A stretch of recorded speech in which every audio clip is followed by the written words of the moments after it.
今回は以前紹介したセリアデッキを改良してレベル13魔人を倒せるようにしたので紹介するわ。レベル13魔人を倒せるデッキの中では多分一番簡単に組めるデッキに仕上がったと思うので、ぜひ最後まで見てちょうだい。このデッキの大まかな戦い方は次の通りよ。1、孫権、イスンシン、ワイルド周遊でバフを乗せる。2、ブリオンでバフを乗せてアクアータ、セリア、ヤスマサで攻撃する。気をつけるポイントは下の4枚が手札にいると上の3枚を全て引けなくなることよ。なのでもし下の4枚を引いたら適宜デッキに戻す必要があるわ。それではバトルを見ていくわよ。アクアータとセリアを引いてしまったのでグッドナイトベイビーでセリアをデッキに戻すわ。いらないカードはトリックを使ってどんどん捨てていきましょう。今度はヤスマサを引いてしまったので枕戦士でアクアータをデッキに戻すわ。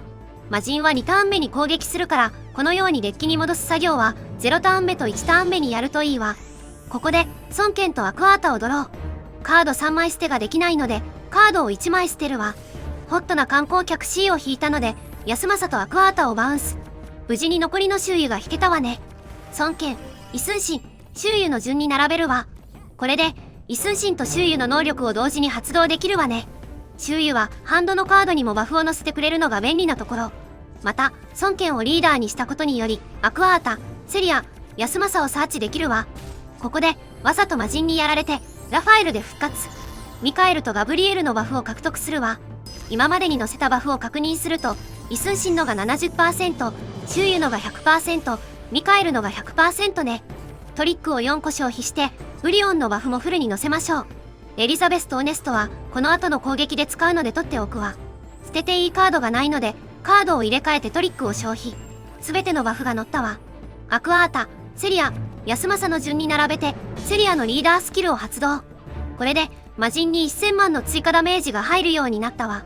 ここまでがデッキ1周目の立ち回りよ。デッキ2周目は余ったトリックで ATF8、ATF8 を2回攻撃させるカードを引きに行くわ。カードが揃ったわね。エリザベス、ATF8、ワイルドオスカーの順番に並べて ATF8 を複数回攻撃させて終了よ。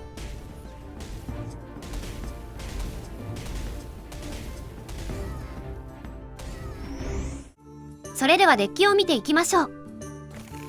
必要なカードはイスンシン、孫権、ワイルド周遊、ATF8、アクアータ、ブリオン、ミカエル、ガブリエル、ラファエルと ATF8 を2回攻撃させるカードよ。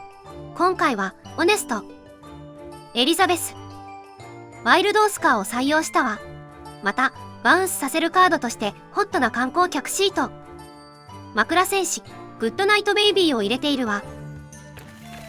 装備はトリックを6つ確保して水とトリプルを強化してちょうだい。ルーンは水を強化するためにネプテュヌスの霊気を使っているわ。最後にこのデッキの注意点を3つ説明するわ。1つ目は爆弾魔は1回で倒せないということ。最低でも2回挑戦する必要があるわ。2つ目は運が悪いと魔人を1回で倒せないということ。3つ目はこのデッキはダメージランキング上位を狙うデッキではないということよ。以上でセリアデッキの紹介を終わりにするわ。このようにこのチャンネルではトリプルファンタジーの解説をしているからチャンネル登録をよろしくね。それではご視聴ありがとうございました。